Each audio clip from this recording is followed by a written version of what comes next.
Good Friday, good Friday, good Friday to everybody. Friday before Christmas.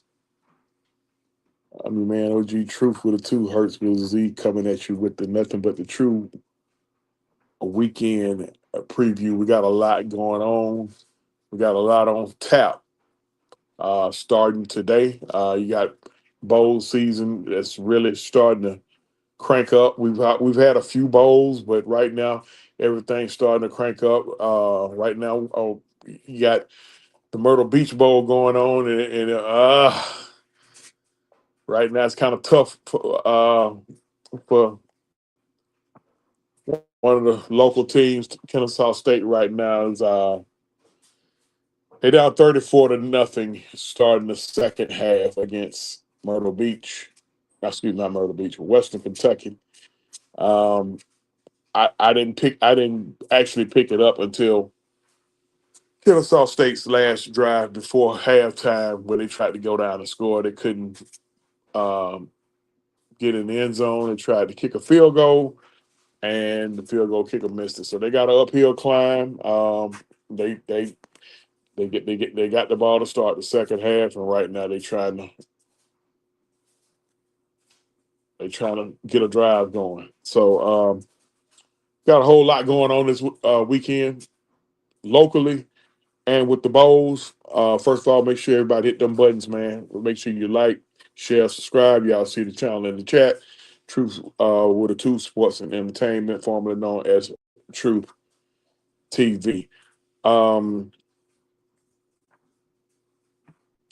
Sunday we got our Falcons got the Arizona Cardinals out there in Tempe. They playing in Tempe or Phoenix. I don't know the line on this game. I got to look at the injury report and see who we don't have. I know if a couple of guys we don't have would be Zach Harrison, and we had a good laugh about Troy Anderson not being available, which is definitely not news to Falcon fans. Oh God, Kennesaw State quarterback just threw a pick, and it's a pick to the house. Ugh. Ah. Mm, mm, mm. Well, at least they're in Myrtle Beach. I can say that.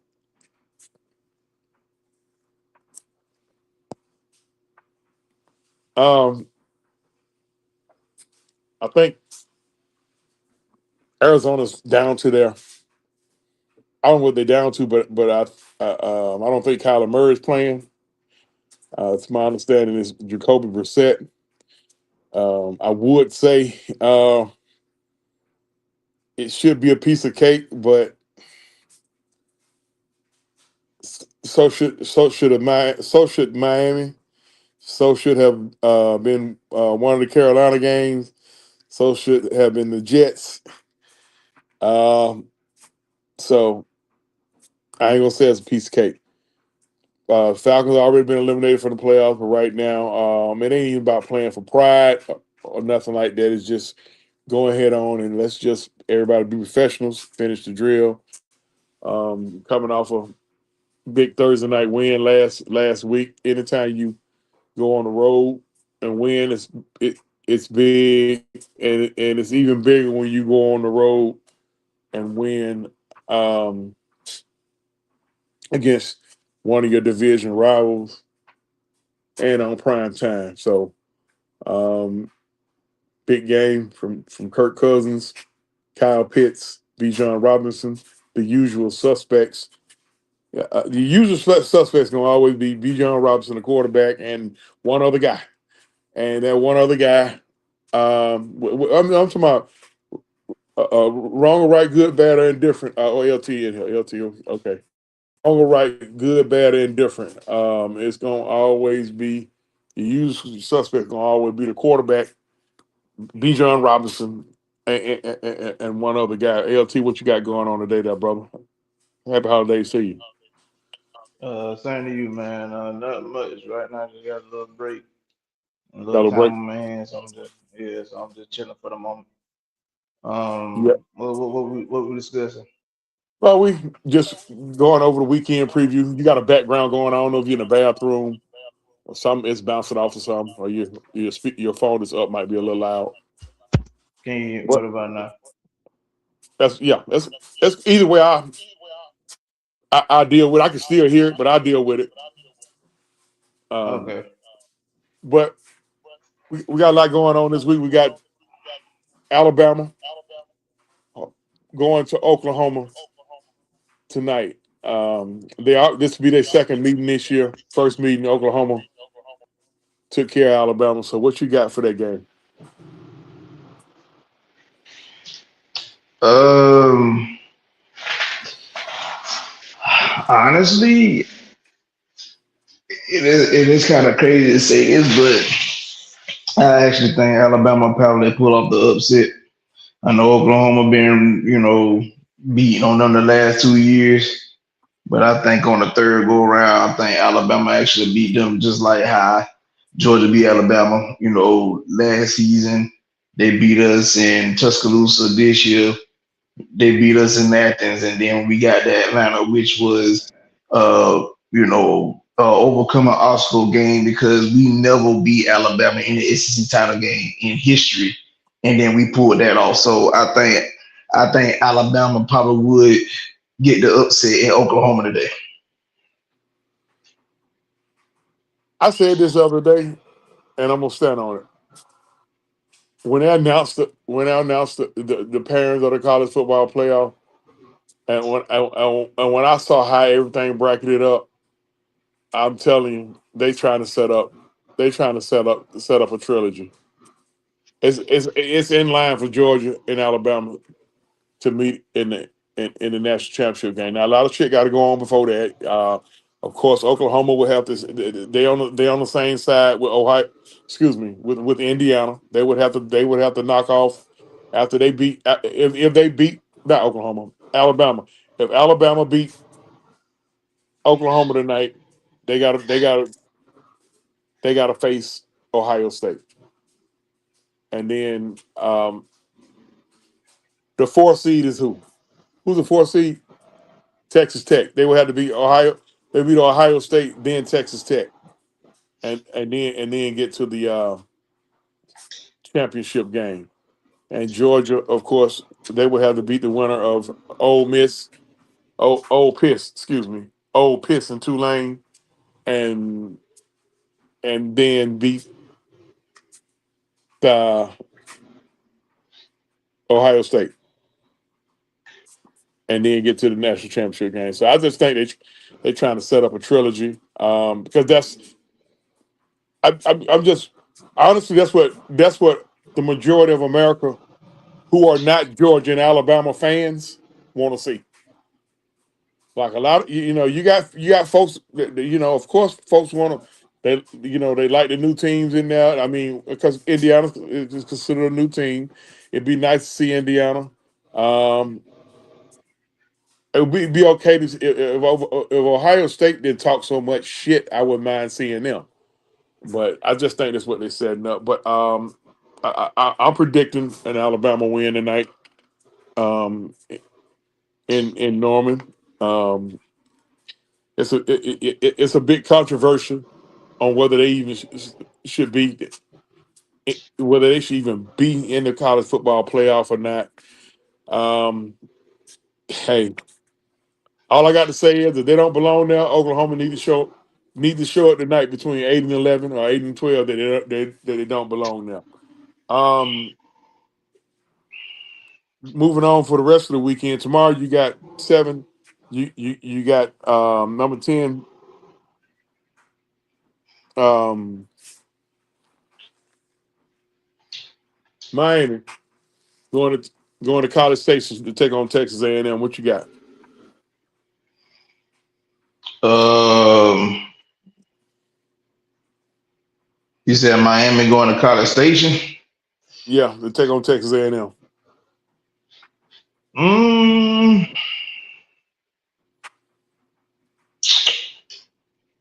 Damn. Can I A can, lot of a can I lot of get people. Go ahead. can I give you another wild theory? I'm listening. Miami's on the same side with Georgia. Who's the quarterback for Miami? Carson Beck. I think I have thought of that as well. So they trying to line it all up. I'm going to take Alabama on the road to upset Texas A&M.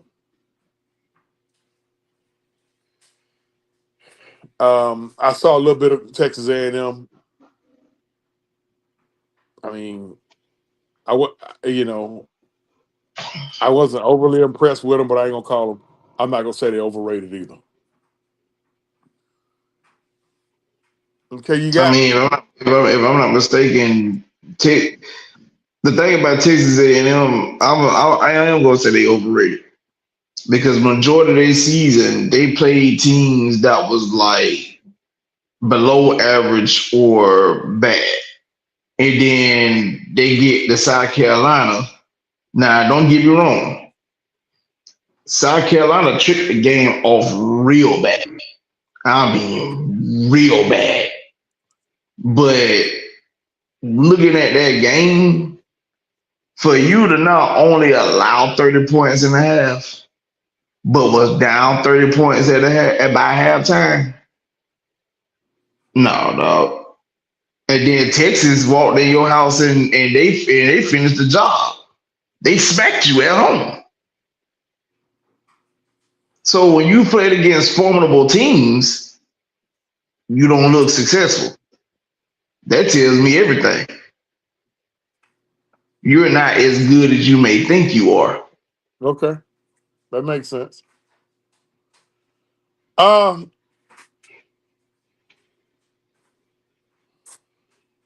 you got number 6 Old Piss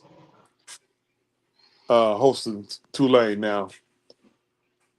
What's up, everybody in the chat? I see y'all saying what's up. Tell me what's happening. What's happening? Make sure y'all hit them buttons. If you're not already subscribed to the channel, True Sports and Entertainment, it's already in the chat. Um, your boy needs some help, man. I need some help. I need some help. So I'm trying to get to 300. I'm trying to get to 300. I'm at 292. I was at 293. Somebody must have got mad at me and left. So I went down to 292. Somebody said, let's get me to three. Let's try let's take baby steps. Let's get to two. Let's get to 300. Ole Miss is a dangerous team right now. They feeling if there was ever a time to take on the me against the world attitude, if you're an Ole Miss fan, here's the time. Your coach abandoned you. He took half the staff with him. It's just the players and whoever their interim coach is, and y'all at home in y'all house against Tulane. Tulane probably sees Ole Miss as a rival. I'm pretty sure they do. Uh, Looking at the geographical location, so that should be a real intense, hard hitting game tomorrow. What do you know, if anything, about Tulane? Because I know nothing about them. The little bit I do know, I mean, they were pretty solid in their conference this year. I'm gonna tell you how. I mean, I know we ain't made it to them yet, but I'm gonna just put both of them in the same category. When you look at James Madison and Tulane, y'all are not playing. See, most people might say, well, they're playing for, you know, their college football lives. I can understand people have that mindset. But me personally, they're playing for something more than trying to get a national championship. Well, for one, they're Because playing for respect. They're playing for respect because I'm pretty sure not many people are giving either one of those two schools a shot. a fighting chance. And see, y'all being in the college football playoffs is literally the setup for the rest of the smaller schools. I say that because this is how we got to this point when you had lower tier schools that are not in the Power Five that had great seasons, but they didn't get the respect because they was like, well, your competition ain't da da da da da. I.e., if you go back with which I consider the greatest college football season ever, which was the 2007 season when we saw multitudes of number two teams in the nation. And that was the same year when the powerhouse like Oklahoma, who had Felix Jones, Adrian Peterson, and all them boys in their backfield, they went up against a no-name underdog Boise State team and was upset. Yeah, So I remember that. for them, Tulane and James Madison, you guys are fighting for respect, and for the smaller tier schools that are like y'all, who people might say y'all don't deserve a shot at the big dogs because y'all can't hang. If one of those schools can manage to upset anybody, it changes the dynamic. Even if you make it just make it out the first round changes the dynamic for college football. How crazy would it be if the national championship game be number 11 Tulane against number 12 James Madison? Oh, That's a that'll set the world on fire.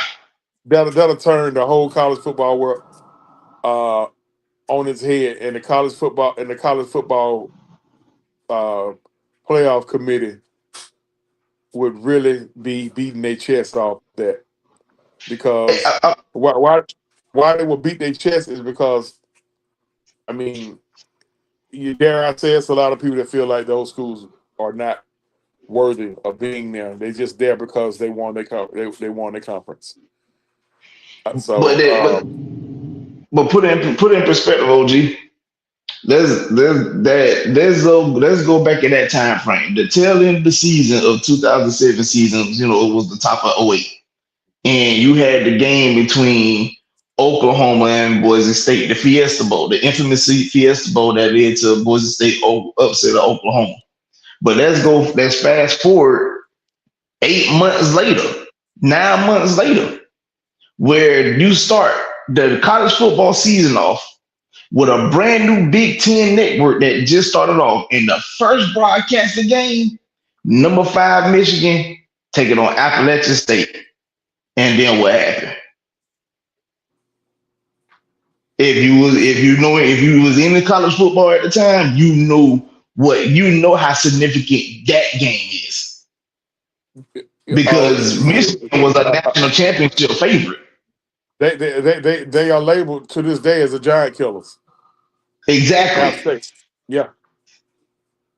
They did a mini documentary with some of the players from that game where they was like when you go to the stadium it didn't look like much, but when you come but it built from the underground, it was like, bro, when you walked in the big house, it was the big house. They were like, bro, we ain't never played them in front of that many people, but they came to play. Like you said, they got labeled the giant killers. Michigan was literally considered a national championship favorite that season. They derailed all of that off that one game.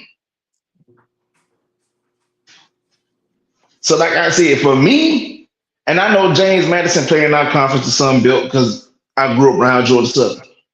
But if anything, I want James Madison to show some success because eventually, when Southern get themselves together, it gives them an opportunity to fight for that same natty. Yep. Yep. So right now, Tulane and JMU are fighting for something totally different than everybody else is fighting for bragging rights. Don't get those schools fighting for something way more. Now I'm gonna go back to old Piss and Tulane. As a Georgia fan, I'm a little concerned about Ole Miss because Ole Miss, to me, played us tougher than anybody. Even, even I think they were tougher with us than the first time we played Alabama. I think we just tricked that one. I think that. I mean, we dropped. I mean, we dropped one. I mean, we dropped. We literally dropped that game to Alabama. But Ole Miss was up two possessions on us in quarter four, and we had to come up we had to come up off the deck, and those players are still there. So um, I'm gonna definitely be locked in on that game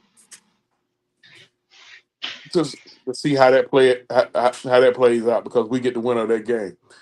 All I right. mean, I get that, but what I will say about the Ole Miss thing is the players there, yeah, but is the morale gonna be there this weekend?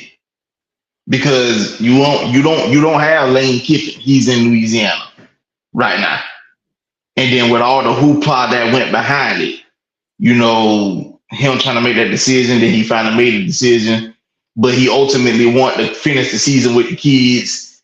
The players wanted him to finish the season with them, but the athletic director was like, "No, you made your choice. We holler at you." So, like, where is the team's morale? You know what I'm saying? Is your coaching is the coaching the same with like without Lane Kiffin as it was with Lane Kiffin? Because don't get me wrong, they got talent, but Lane Kiffin coaching ability did help a whole hell of a lot. He's not there. Yeah, yeah, but that's all the more reason for them to take on that me against the world. Even though they the higher ranked team, they playing at home. They're gonna take on the me against the world persona, and like I said, Lane is in Louisiana, and last I checked, Tulane is in Louisiana. They may just use that as motivation too to try to I think Tulane in New Orleans, if I'm not mistaken. yeah. So that's yeah. Hey, that game gonna get real interesting. Very, very. I'll be All right, tuned you in. got now you got number five Oregon hosting the aforementioned James Madison. Um, I don't know much about James Madison. I know if they got over the last couple of years, James Madison had a pretty high powered offense. I don't know what their defense is like, but I know they can put up some points. So, um, give me what you know about we. I mean, we know Oregon. Um, you know, Oregon ain't nothing but Georgia West, pretty much. They, No, they're not. That's actually that's very disrespectful to Georgia. I mean, I get it, but the head coach it comes. He comes from the Georgia pipeline. So I mean, and he took a few recruits with him. I mean, So that's good. No, I mean, I look at Oregon.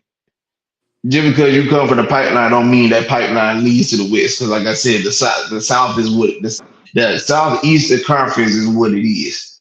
yep. Now, have Hmm. Oregon have had success? Yes, they did, and I mean that is good for them. But when I look at Oregon, until they show me different, in the meme I'm used years ago with Baba Boucher, Mama say Oregon got all them uniforms, but ain't got no national championships, and that's how I look at it. Yeah, they definitely So, got they definitely can hit you with one of about 30 uniform combinations. I'm like, God damn, how many uniforms, boy? If you don't believe they me, need five. They need five. They need some good ass uniforms. They so like win man, shit. like if you don't believe me, if you got a PS5 or Xbox and you get the college football and you got college football 25 or 26, I got a 26. And you look at that uniform, you be like, damn, that wait a minute, oh, that like Oregon got like six helmets. That lets you know that lets you know how many uniform combinations they can hit you with. Like they got hellacious uniforms. It's just the fact that y'all don't be winning when it matters. And for me, to be honest, like this would be a prime game for Oregon to trick off because Oregon history has shown them for tricking off. This would be a game for them to trick off. Okay, it's something I just seen. I didn't know the ACC had the most bowl games. Yeah, 11. Well, I think a lot of that comes from because you remember now a good bit of teams sat out the bowl season. So I mean, but not saying that they don't not deserve. I mean, Duke literally won the ACC title game, so like that shit changed everything. Unfortunately, Georgia Tech tricked the season off, where they could have actually been in the college football playoffs, but you tricked the season off by what really fucked you up was you losing the Pitt. You ain't had no business losing to them. They well, Pitt to me, Pitt was formidable. Losing to Not Pitt, Boston College, yeah, Boston College. Okay, yeah. yeah, Boston Boston College. College. That's that one game you didn't. You That's ain't that had no one business game you didn't losing. want to lose. You didn't want to lose that If one. you don't lose the Boston College, y'all playing the ACC title game. I In think they my beat humble Duke. opinion, y'all went you beat Duke in the title game, Yeah, I think they and then beat Duke. and you're in the eight, and now you're in the college football playoffs. Yeah. But they lost to Boston College, and people might be like, "Well, they lost to Georgia too." The Georgia loss don't do nothing for them. No, it don't. In They, fact, they would have done for them. that game would have helped them more. Losing to Georgia, who's a legitimate championship favorite. Favorite, You know, and that you didn't get your ass whooped. You literally lost like what 16-9. You you didn't lost even by. lose back. Yeah. No, you needed a defensive stop to win that game. I mean, Georgia needed a defensive stop to beat you. So, Right. um, it's good to see, but it's good for us locally to see uh, the work that Brent Key and his staff has put in. Okay, Kennesaw State finally hitting the end zone. Thank goodness. Oh boy, 40. Well, it's 41-7. Hey, I got to check the team. I forgot when Georgia Southern played, which is crazy because Southern playing a team they already done played. They basically rematching their bowl game. They playing Appalachian State. They done beat Appalachian State already. Oh, okay. Um, Oregon should Oregon be on upset alert? Yeah, in my own opinion, unless they come out firing on all cylinders, I'm literally looking at James Madison as a possible upset for real. But like I also said about Tulane, saying when it goes for James Madison, y'all are fighting for something vastly different from everybody else in the college football playoffs. Okay, before I You go to are the fighting Falcons, for the opportunity. Oh, go ahead, go ahead. no, go on the fence and then I'm gonna shift something All, else. all the thing all I'm gonna say was you were fighting. Everybody else fighting for bragging rights. You're fighting to prove to the college world and the college voters, the CFP voters, that teams like y'all deserve an opportunity to play in the college football playoffs. And put like this: if we would have had a 12-team playoffs a couple of years ago, like be honest with you, UCF could have ran and made a run. They had a damn good team. Yeah. Oh, come on. The Kennesaw State kicker already missed a field goal, chip shot field goal to end the half, and now he just missed the extra point. Okay. Dude, dude, dude, are you kidding me? Them boys have had too much fun on the beach up there in South Carolina. I know that coach about ooh, my goodness. All right, before we go to the Falcons on Sunday, the Hawks got uh, San Antonio tonight. I'm not sure Wemby's playing, but last night Trae Young returned. He got right now he's on a minutes restriction. We went to Charlotte and we lost a tough game to Charlotte. Got down big. Um, Jalen Johnson. We wasted we wasted a 40, almost a 40 point triple Double double from double. Jalen Johnson. From Jalen Johnson. Jalen Johnson had 43. I forgot how many boards he had. I think he had like 13 or 14 boards, 9 assists. Um, Oh, I forgot when I did catch the score on Bleacher Report. It was like 4 minutes left in the fourth. So I didn't actually get the actual final results of the game. But when I saw it, he had like 37, 11, and 7 at a time. yeah, and he wound up with 43. I think like I said, about 13 boards and 9 assists. Um, I think he's announced himself as a legitimate MVP type candidate. It's good to see that. It's good to see that he's finally being able to Step unlock his aside, potential. step aside, OG. Let me get on the stage real quick. The Hawks fans, and you're talking to a bona fide Laker fan right now. We gonna have a serious conversation about this Trae Young situation. I'm not even gonna lie to y'all right now. I Like I can't I like I got you. I'm on the I stage can't right now. touch that. I I can't got the touch that. microphone. I got the microphone right now. I'm touching it because I ain't got no Okay, dog in this fight. I'm a Laker fan. I am a Laker fan. We gonna have to have a conversation, people. We gonna have to have a conversation go because ahead. I don't get me wrong. Now, I like Trae Young. I really do. But at this present moment in time, I mean, even I'm not even gonna lie to y'all. Even last year, Jalen Johnson was really starting to show that he was possibly the best player on the Atlanta Hawks. This year, he is proving that he is legit the best player on the Atlanta Hawks. It's not. It's no longer. It's not. It's not Ice Trey. It's not Rayford. It's not Lil Ray Ray. It ain't him. It's Jalen. That man. That man is a walking. How he's been playing. That man is a walking triple double. And you can't say he can't score because the man been putting up. The man done put up some phenomenal numbers, scoring wise.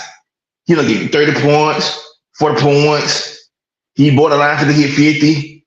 He give you double digit boards. He giving you double digit assists. He playing solid defense. You gotta have a conversation, people. We y'all might say it sounds crazy to trade Trae Young, but listen, it may not because if you could trade him and get a quality and get some picks back or at least a decent role player that could fit within the Hawks could do something. It may not be this year, but it may if you could get quality guys to come in year on like a year or two later, you straight. But we got to talk about it, folks. We got to talk about it. Cause What Jalen's the showing Hawks his whole ass. what the Hawks can't do is the mistake that they made back when they had a young nucleus of the aforementioned Trey, Kevin Herter, DeAndre Hunter, a young Bogey Bogdanovich, John Collins, Dre Hunter, and they got impatient and they start making, in my opinion, desperate moves to try to pole vault the team into championship contendership. I think what the Hawks need to do is just right now, because right now everything's in their favor. They just recently had a number one overall pick last year. The light bulb hadn't come on for Zachary Ricochet, and he's taken a lot of heat from certain Hawks fans. He's taken a lot of heat from certain Hawks fans. That's the best way I can put that. And a lot of these certain Hawks fans, they killing this boy. And It's only year two though. yeah, I mean he's already being called a bust. So I mean, I think the Hawks fans gotta, you know, it's funny I that wouldn't, I wouldn't call him Casey's necessarily a buzz because, like, I mean, I know he's the number one overall pick, and I understand other folks be balling, but like some of them cats went to teams where they were pretty much pretty much the guy when they got drafted. Ricochet was not the guy when he got drafted. It was clear to still trade team, and even yes. now, like right now, from the looks of it, it's Jalen's team now. So You So know, it's a Ricochet wait. got to find his role. Yeah, that's a wait and see. He's just trying to feel his way into it. I see the potential in him, and I'm just real excited as a Hawks fan to see what a combination of him and Jalen Johnson, along with Dyson Daniels, who emerged last week as the who emerged last year as by him being from Australia, by him being Australia born. For all you old head fans, if you remember Ricky Daniels, two guard who played out of NC State, Ricky Daniels is Dyson's Dyson's daddy. Games of games are kind of similar. Um, Ricky, of course, was a better offensive player than his son. His son is a defensive is a defensive pest. Hold on. Ricky Davis is Dyson Daniels' daddy? Ricky Daniels, not Oh, Ricky Ricky Davis. Davis. Okay. Oh, okay. I'm sorry. Okay. Yeah. Um, Ricky Daniels, two guard, probably 6'4", 6'5", pretty good Mm. shooter. But his son is not a great shooter. He's he's a defensive pest. If in fact him being from Australia down under, they call his nickname is the Great Barrier Thief. So, and he is he is a thievery. He's a thief. We also got we In got my opinion, should have won Defensive Player of the Year last year, but that's another subject. that's definitely another subject. And I got my ideas on why he didn't get it. We also brought in Kristaps Porzingis, but I tempered my expectations on Kristaps Porzingis, and it's for the reason that a lot of people right now are crashing out about his Him health. not being healthy. And the thing that's more concerning about him not being healthy is he got some type of illness going on that the Boston Celtics couldn't put a finger on. And I don't know why the Hawks felt like they can put a finger on it because the same illness um, has kind of shown itself, and he's going to be out probably for the next month. So right now, I'm just at the point of whatever we can get out of him, we can get out of him. When healthy, he's a guy that can give you that can consistently give you 20 a night. He's not a big rebounding guy. He can give you 20 and 8. And he's a pretty cerebral player, a big that can stretch the floor, 7'3". So you also got the emergence of Onyeka Okongwu. Onyeka Okongwu has went and found he kept shooting that regular ass three until he started making it. So now he making it. Good God Almighty! I got to give it to him. He worked. I be watching the games. I ain't gonna lie. I mean, I'm glad that he's able to shoot it, but bro, ain't he like what 16? No, he's not 6'10". That's the thing. That's the issue that a lot of Hawks fans have with him. He's like a legitimate six. You could probably put him 6'9", but he's more closer to 6'8". Um, he So he doesn't really play. is. He really is a three.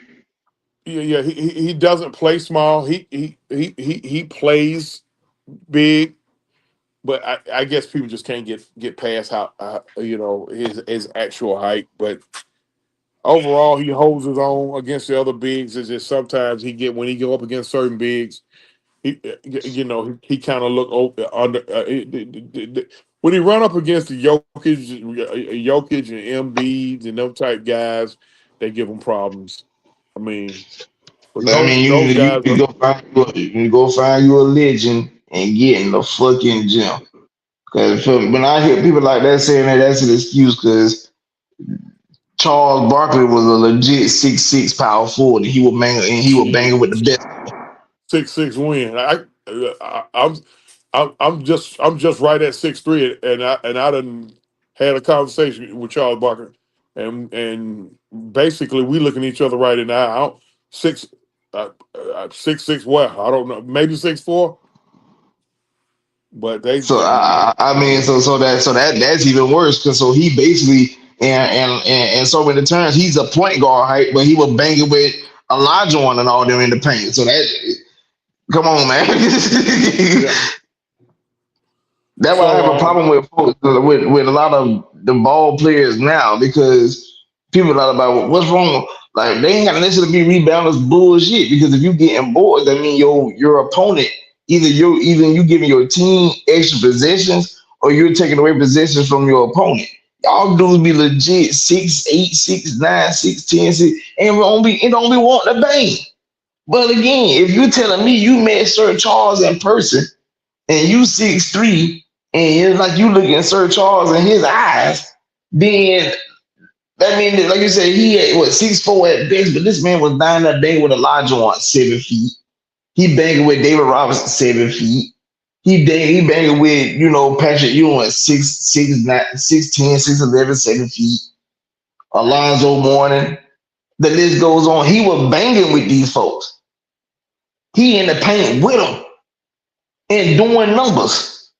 So that's an excuse for you folks to be not be.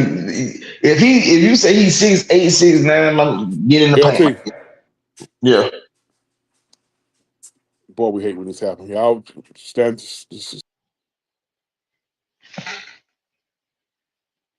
Uh-oh. Did he lose out? Because I'm still here. I can see myself talking, but yeah. I do be wanting the bigs to bang a little more than what they do.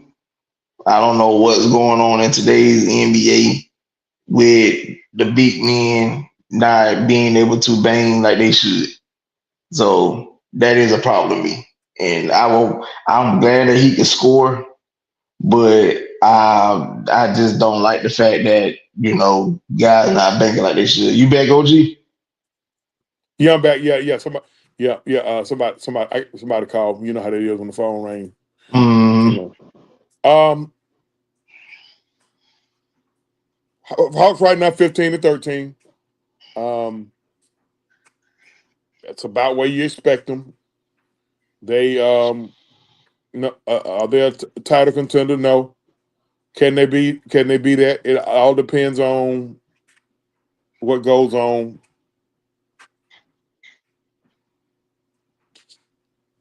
from here on in the rest of the season. All right, let's shift to the Falcons on Sunday. Falcons sitting at 5-9.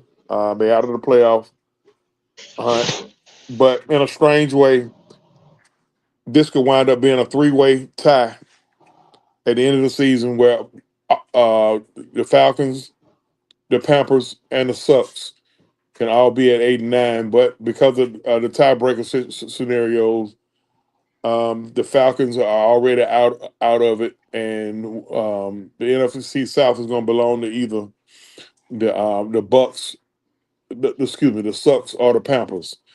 Um, to my understanding, it's no Kyler Murray this Sunday, and it's Jacoby Brissett. Now, conventional wisdom would say that the Falcons should handle their business, but the conventional wisdom also said we should have they should have handled their business at home against Miami, um, at home against Carolina, and on the road against the Jets. So um, Drake London is still out. We know Harrison is out for the season. Troy Anderson is out for the season. Um, so what are your realistic expectations for this Sunday?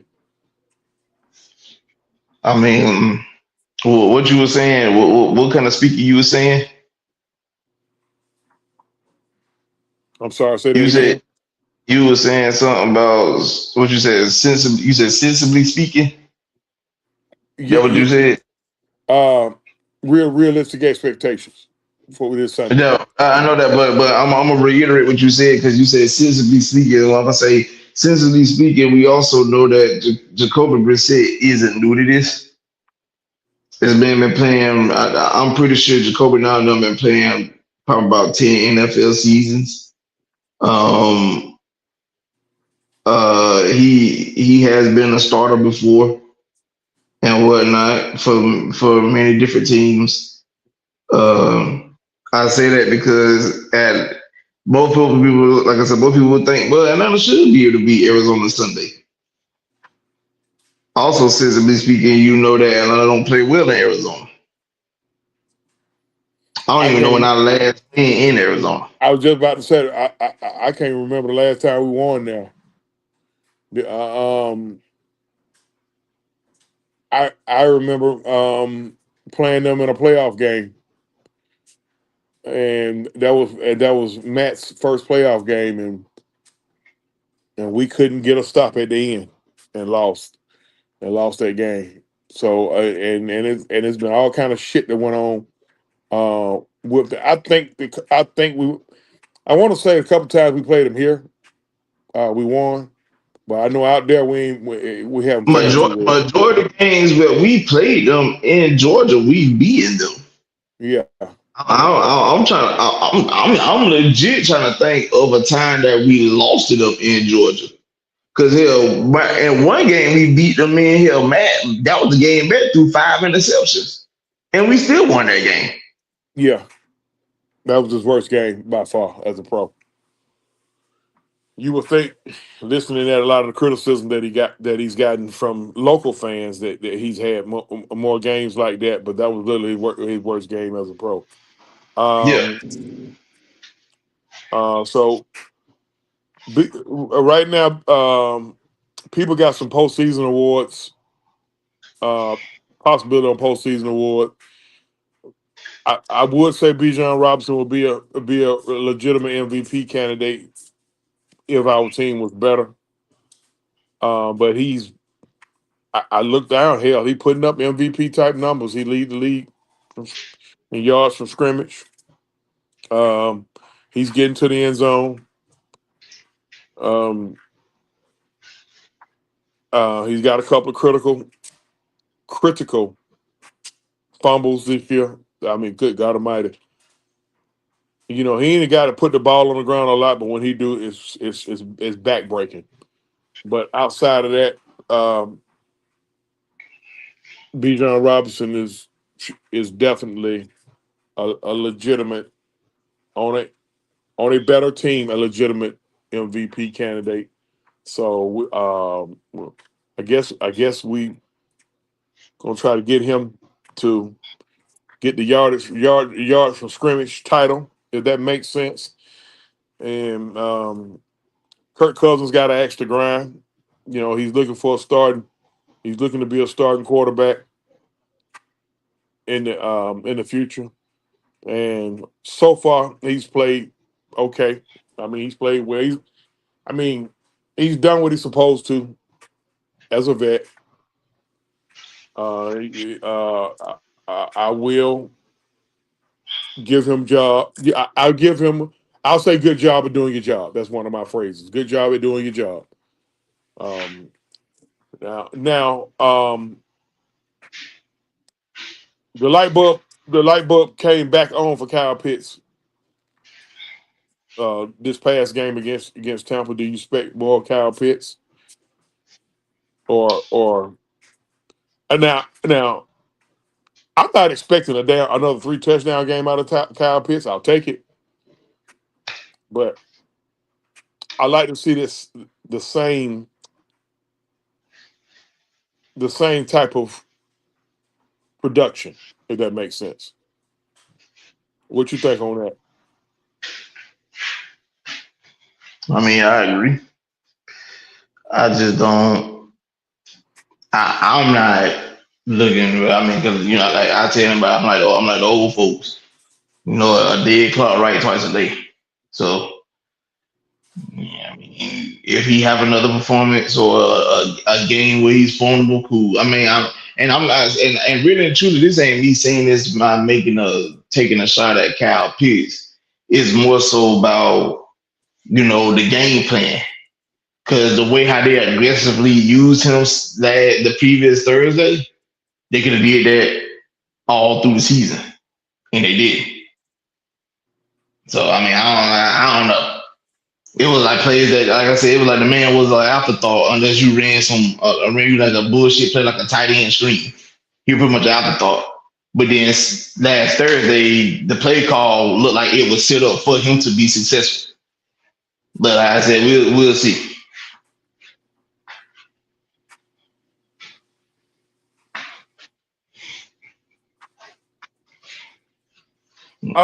Let me address a small elephant in the room. Just a small one. Reports are coming out that the Falcons has um, the upper brass. I know we know it ain't Rich McKay.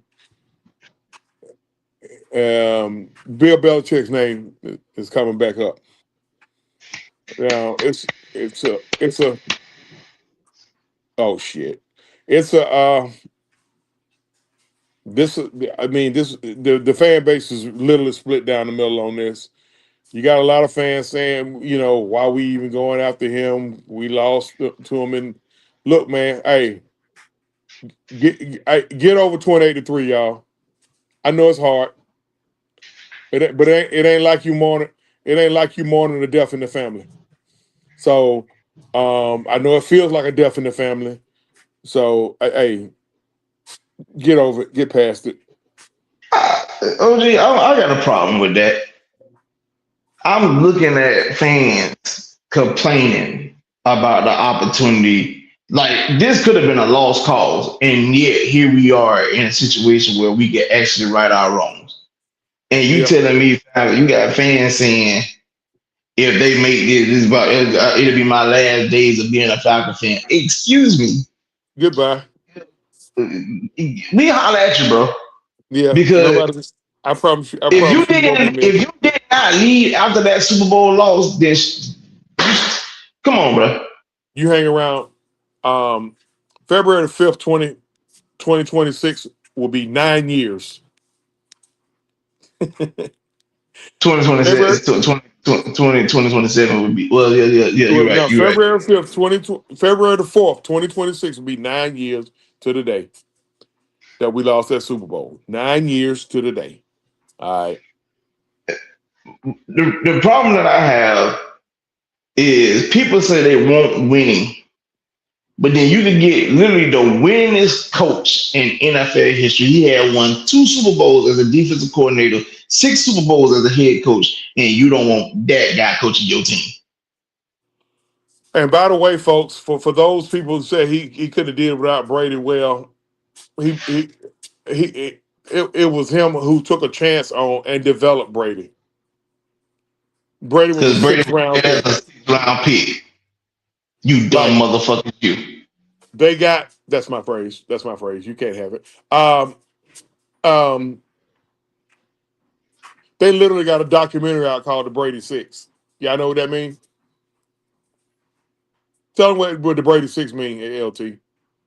The Birdie Six is a documentary that talks about the 6 quarterbacks that were drafted before Thomas Edward Brady. Okay. He's a sixth round pick out of Michigan. He wasn't even the main quarterback at Michigan. They were literally splitting his time with another quarterback in Michigan. Yeah, that would be a guy who was drafted by the Yankees named Henson, last name Henson. Yes. Um, so hey man, it's not look, it's not our job to manage emotions on that. If you want to be emotional about that, have at it. Um, I'm all for it. I propose something that I say will probably be the gangster shit Arthur Blank could do.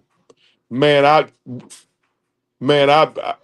hire Tom Brady and make him president of football operation, and then bring in Bill Belichick to be head coach and general manager, and just ride it out from there. Only thing is Brady got a stock in the Yeah, Raiders. I know it, but But that's that would be hilarious though, because the that, two Y'all so hung up on Belichick, but like you said, Belichick becoming the head coach and Brady becoming a GM, that'll be absolutely hilarious.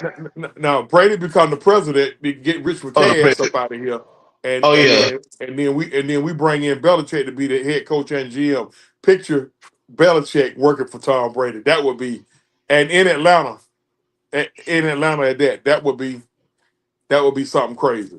But It, in a perfect world, I I say we still got to get Rich McKay up out of here. I don't care who replaces him. And so I'm glad you said that. I'm glad you said that, OG, because Josina Anderson, uh, and this name is a prominent name in the sports world. I wanted to Her talk about that. I wanted to talk about that. Go ahead. she she has a legitimate. This woman has a legitimate background, and when she put the tweet out saying that the names that people that Belichick has been talking to in Atlanta being one of them. She quoted the tweet by saying, and by basically letting you guys know this isn't an overnight thing. He just didn't pop up out of nowhere.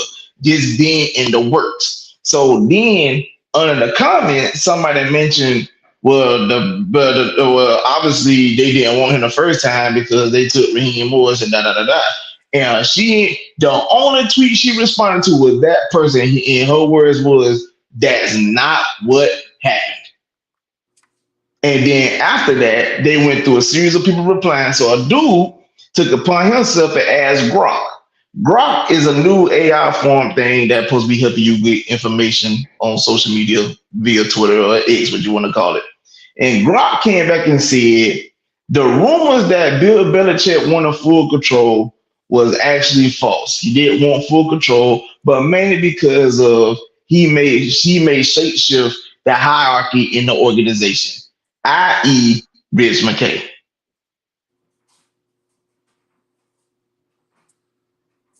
And So and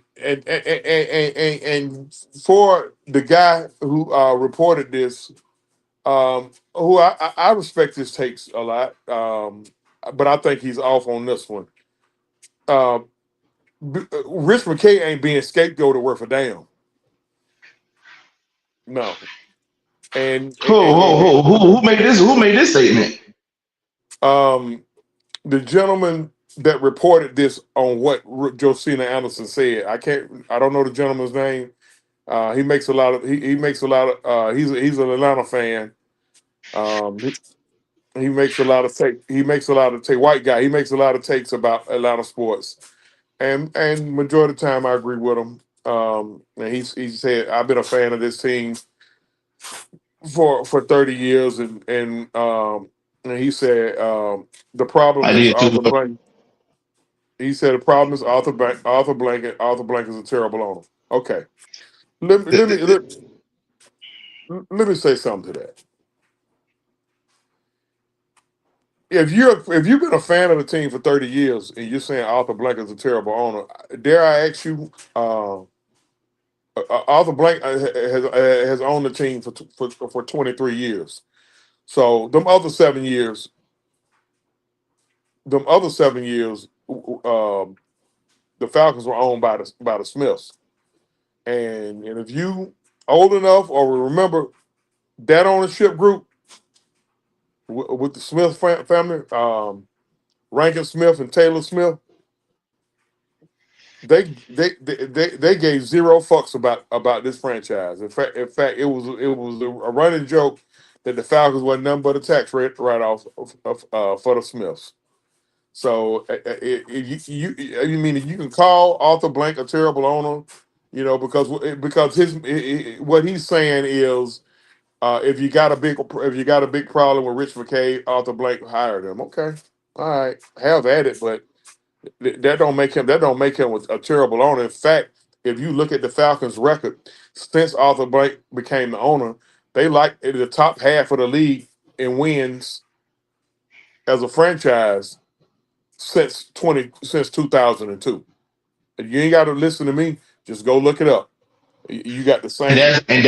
that's the year when he became the sole owner of the Atlanta Falcons. He already had his stake in it, But when literally the Rankin Smith hand was completely taken off the Atlanta Falcons organization was 2002. Yeah. Now, I say that to say this. Prior to Arthur Blank becoming the owner of the team, mind you, at this time, I think what in 2000, because this year makes 60 years that we've been a franchise. So 20 years ago, we were what 40 years being a franchise. So that means when he took over 37 years of being a franchise. So what we saying that in 37 years of being a franchise, the Falcons made the playoffs 5 or 6 times. 19, Eh, 1978, That's 1980, one, two, 1982, three, 1991, four, 1995, five, 1998, six, and 2000, that's it. 1998. That was it. That's It They made the went playoffs six times before Arthur Blank solely became the owner of Atlanta Falcons. since he's been Since he on. became the owner, you made the playoffs in 2002, 2004, 2008, 2010, 2011, 2012, 2016, 2017. That's 8 eight times. playoff runs in 23 years. Prior, we made the playoffs 6 times in 37. You made the playoffs 8 times in 23. What are y'all talking about, bro? What are we talking about? You want to say that Arthur Blank is a bad owner? You don't want to know how great of an owner he is. That your quarterback that lied to him about his dealings with his off-field issues still paid him his contract while he was locked up. A lot of people wouldn't have did that. The But same owner that y'all hold on. The same owner that y'all distaste or have issues with, that same quarterback that I mentioned. Listen, I watch Dak Prescott ankle look like tendonism, as that old man can say. I'm talking about his foot was hanging off the bone, and Dak was either at the house, in the booth, or walking on crutches, or walking on the boot. You know what Arthur Blank did when Vic broke his leg? He's personally pushing this man on the sideline in a yeah, wheelchair. got criticized for that.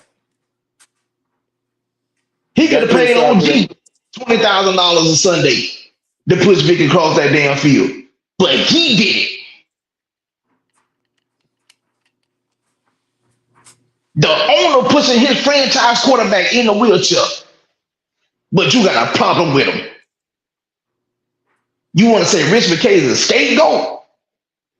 AI literally tells you that Rich McKay is the reason why we ain't been really successful, especially when it comes to the Belichick situation. He's Then the the guy, reason why we don't have a Rex Ryan. and then the guy proceeded to say, like I said, this gentleman who I can't, I don't know his name. His name slips me. Then I agree with a lot of stuff he say, but he said that you know we consider we had Raheem Morris in here. We chose not to go with Raheem Morris at the time, and went with Arthur Smith. And then when it was time, and then when it was time to bring in Bill Belichick, we didn't bring in Bill Belichick, and we brought in Raheem Morris. Now, so basically, what you're telling me is we should have we should have hired Raheem Morris and never hired Arthur Smith. That's what I got off what he's saying. And and I know people got their thoughts about Arthur Smith, but let's just call it for what it is. Let's call it for what it is. Besides the quarterback situation, because the quarterback situation is always touch and go at any level, when it comes to football. At any level, it's always a touch and go situation. So let's just wash out the quarterback situation. If you take away the quarterback situation, Arthur Smith basically lost his job because he didn't He didn't kiss the media. He didn't kiss the ass of the media and these dumbass fans. Yeah, I said it. And he wouldn't. And he didn't report. And he didn't report a fucking headache on a Sunday afternoon in Tampa, a game that we won. There's really be specific about this because I'm gonna say it. It ain't just the media, the Atlanta media, Yeah, because you have certain folks that been crying, pissing, and moaning on social media and whatnot. Well, I don't like his attitude towards me. I don't like his, and I'm like, yo, like, bro, I watch those press conferences. You be asking dumbass questions. No, I'm really not gonna do. answer your damn question. Yeah, really do. Or I'm gonna give Like, you a smart ass answer because you's a and dumb motherfucker. Next and question. and because he won't allow you to pay him. Hey, Arthur Smith, his favorite phrase was, look, we're not gonna paint ourselves into a corner." So when he say that, he's acting like a fake tough guy. But Raheem Morgan sit up here and sell you all kind of damn dreams, sell a blind man a pair of glasses, and never mind. Uh, never mind. All I'm saying is, Falcon fans, like right now, the hot commodity name in the NFL is Clint Kubiak. For me, I think it's because of, for one, his last name. His name is Kubiak, so people think that he's his he's just like his father. But I've talked to Seahawks fans, bro. They want him gone. See, there's a difference because see, Ben Johnson of Detroit Lions fans is like, damn, but we might, we may suffer without Ben Johnson. That's understandable. They let me know, okay, yeah, you a quality coordinator. Seahawks fans want Clint Kubiak out of there. They don't think he's worth a damn. And folks are saying, please take him, give him a head coaching job so he get away from our team. So if the fan base want him gone, why would you want him? But I Now know what it is. It's the on the shiny flip, new toy.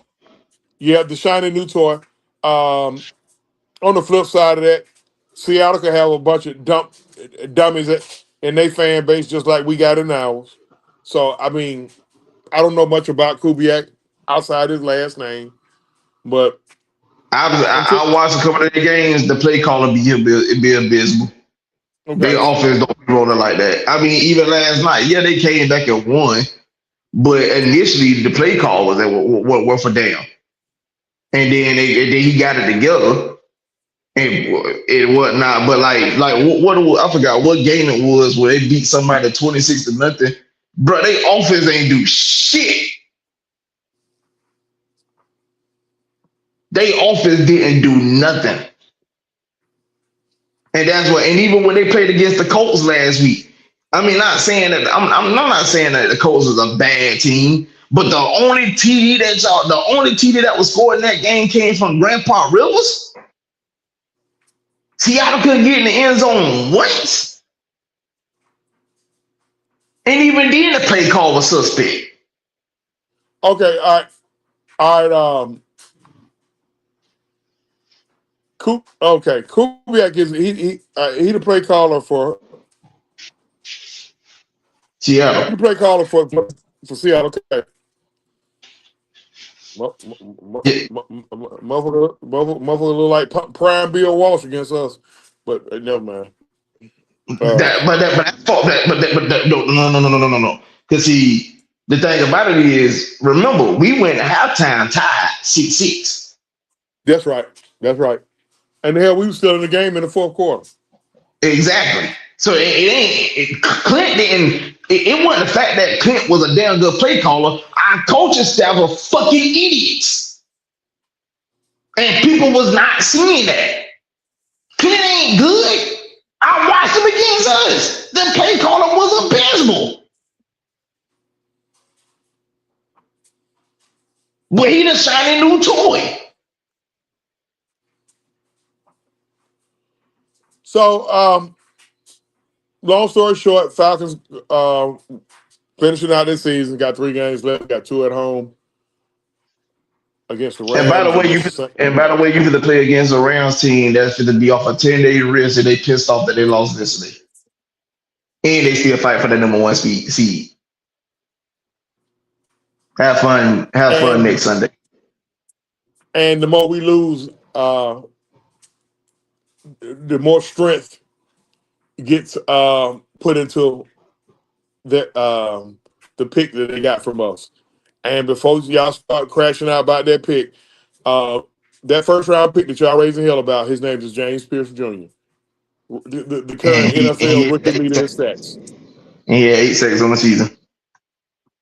So just look at it like getting an advancement on your pay. That's what we did. We got an advancement on the pay.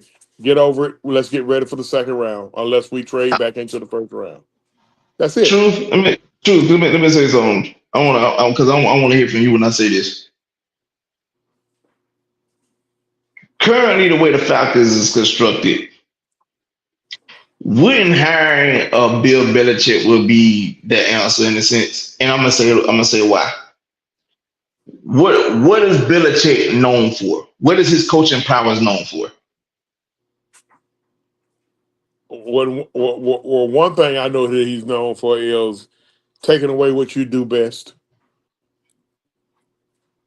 But not that. But what did he special? Okay, what does he specialize in?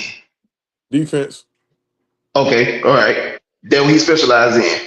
What's currently the Falcons' strong suit right now? In my opinion, that young, energetic defense and Bijan So Robinson. so wouldn't it make sense to bring in a defensive minded coach to go with an already young, strong defense for him not only to build off that, but to manage the offense well enough until you can get where you wanted to get it at, so you can actually push forward? Wouldn't Yeah, that be the idea to bring him in? I mean, yeah, I mean, but hell, I mean, in a sense, we kind of thought about that. We was kind of hoping from that, bringing in Rahimothy. Shout out, to K Styles and cousin And, one. and one drill, our big Yeah, yeah, brother yeah. one drill. So, um, But the difference is though, Raheem never been good at that. That was a false narrative. Belichick is known for that. how was y'all when y'all found out that Bill Belichick developed arguably the greatest offensive player in the history of the league and the greatest defensive player in the history of the league? How was y'all when y'all found that out? Because a lot of people regard Tom Brady as the greatest as the greatest player ever, and he played Right. quarterback. And the greatest defensive player in the league, arguably in the history of the league, is Lawrence Taylor. Lawrence Taylor. And Who Belichick developed Lawrence developed. Taylor? People, you got to do your research. We got to get out of here, man. Yeah, you're right. You're right. I'm We, sorry. we've been going over an hour. We got to get out of here. Uh, Everybody in the chat, there's 13 people in the chat. Hey, man, make sure y'all hit them buttons, man. I got the channel in the chat, True Sports and Entertainment. Appreciate LT coming on here. We'll be back Monday for Nothing But the True weekend review. Any closing thoughts about this weekend's game, or our Falcons? Um, I'm definitely tuned in tonight for Oklahoma and Alabama. Will be the biggest Mainly Oklahoma because fan. Gonna be the biggest Oklahoma fan on the planet. I mean, I ain't got no dog in this fight because I mean, it would make if we could play Alabama again, it'll make my day to beat them twice in the season. That's just me. I mean, But of course, I would love. I love to give it to them again. I love to give it to um, them again. if they do lose, I'm just gonna. I ain't doing nothing but antagonizing my mama. That's really You it. gonna leave? You gonna leave my sister alone? You gonna leave my sister alone? But now, before you leave her alone, give her something for me though. All right, y'all. For Nothing But the True weekend preview from my man LT. I'm OG Truth with a two, Hurts with a Z. And we always seek and speak truth, whole truth, and nothing but truth. See you guys on Monday around the same time, 12 noonish, 1 o'clock. Well, we out. Yeah. Put Dang right. your eyes back in your head.